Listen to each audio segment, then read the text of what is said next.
One of the most frequent things we do when cooking is chopping onions, so it's really good to learn how to do it. So here is a quick video of how to chop an onion. So first of all is we halve it this way, lengthways, then we chop off the ends, so the fuzzy bit at one end and the pointy bit at the other.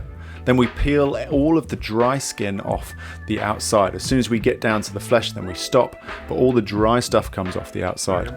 The next thing is we very carefully slice in one direction, but we don't go all the way through. So we leave this little bit here, and that just keeps everything together while we're chopping.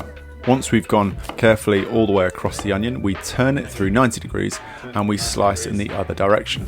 With the bit that's left over, you can just chop that up into little bits. And what that gives us is nice chopped onions, and you're ready to cook them. Enjoy!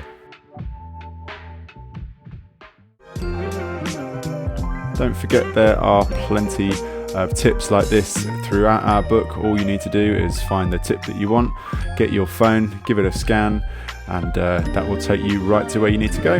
Or simply follow us for more tips just like this. Enjoy!